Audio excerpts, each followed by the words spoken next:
अस्सलाम वालेकुम dear students, मैं हूं आपकी टीचर डॉक्टर अनम और आज हम पढ़ेंगे व्हाट इज़ जीन के बारे में। जीन जो है वो बेसिक यूनिट है हेरिडिटी का।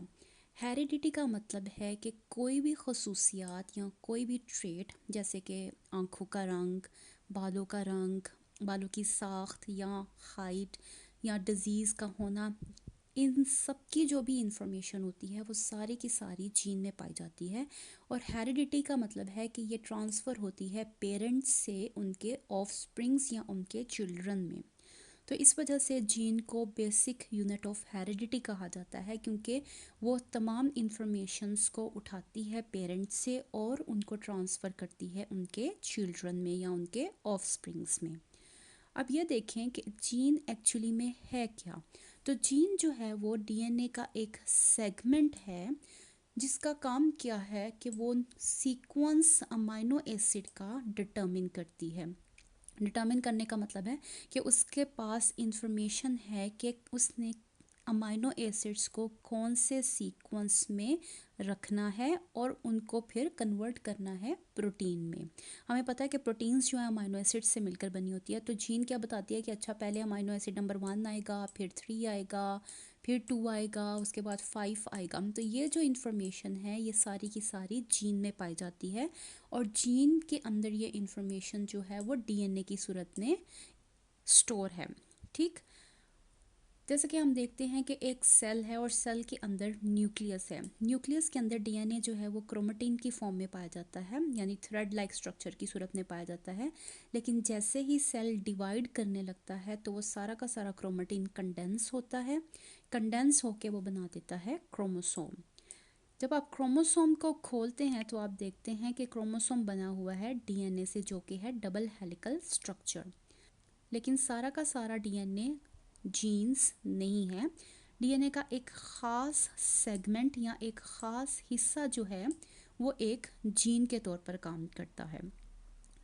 और वो जो जीन होती हैं वो स्पेसिफिक न्यूक्लियोटाइड का सीक्वेंस है। न्यूक्लियोटाइड्स हमें पता है कौन कौन सी हैं, एडेनिन, थायमीन, साइटोसिन और गवानीन।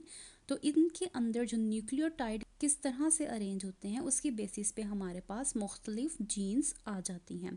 फ़र्ज़ करते हैं हमारे पास यहाँ पर एडेनिन है, गवानीन है, साइटोसिन है, थायमीन है, तो ये हमारी एक जीन आ गई। उसके बाद हम देखते हैं कि हमने यहाँ पर देखा कि ये भी एक जीन है, लेकिन यहाँ पर जो हमारा न्यूक्लियोटाइड का सीक्वेंस है वो डिफरेंट है इससे। तो इस तरह से ये हमारी जीन एक हो गई, ये हमारी जीन दूसरी हो गई।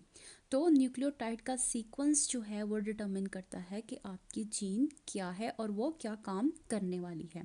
उसके बाद क्या होता है कि ये जो न्यूक्लियोटाइड का सीक्वेंस है इसकी इंफॉर्मेशन को प्रोटीन बनाने के लिए इस्तेमाल किया जाता है 2 स्टेप्स में, जिसमें सबसे पहले हमारे पास आ जाता है ट्रांसक्रिप्शन, जिसमें जो डीएनए है उसको आरएनए में कन्वर्ट किया जाता है। और उसके बाद ट्रांसलेशन का प्रोसेस आ जाता है जिसमें आरएनए को प्रोटीन में कन्वर्ट कर दिया जाता है।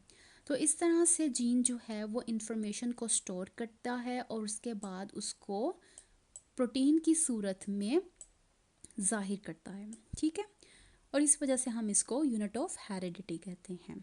तो क्या है हमारे पास, जीन्स जो हैं वो न्यूक्लियोटाइड का स्पेसिफिक सीक्वेंस है जो कि डीएनए का एक ख़ास सेगमेंट है। ठीक, अब हम देख लेते हैं कि जीन का स्ट्रक्चर कैसा है या जीन कौन से कंपोनेंट से मिलकर बनते हैं।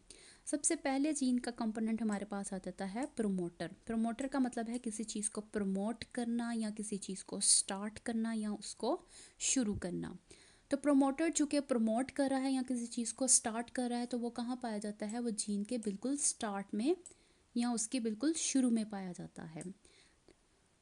अब ये क्या है प्रोमोटर, प्रोमोटर भी डीएनए का एक सीक्वेंस होता है जो कि कौन सा प्रोसेस स्टार्ट करता है, ट्रांसक्रिप्शन का, जिसमें वो डीएनए को आरएनए में कन्वर्ट करता है। ठीक है, उसके बाद आप जब आगे की तरफ मूव करते हैं जीन में तो आप देखते हैं कि आपके पास एक्सोन्स आ जाते हैं। एक्सोन्स डीएनए के वो सेगमेंट्स हैं जीन में जो कोडिंग सीक्वेंस रखते हैं। कोडिंग का मतलब है कि जिनके अंदर प्रोटीन बनाने की इंफॉर्मेशन स्टोर होती है। ठीक है, तो इनको हम कोडिंग सीक्वेंसेस कहते हैं एक्सोन्स को। फिर जब आप एक्सोन से आगे मूव करते हैं तो आप देखते हैं कि यहाँ पर इंट्रॉन्स पाए जाते हैं। इंट्रॉन्स जैसे कि नाम बता रहा है कि ये इंटरमीडिएट होंगे, यानी कि ये 2 एक्सोन्स के दरमियान पाए जाते हैं।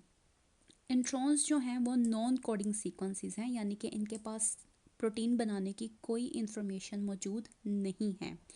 लेकिन इनका क्या काम है, इसका काम भी इतना क्लियर नहीं है।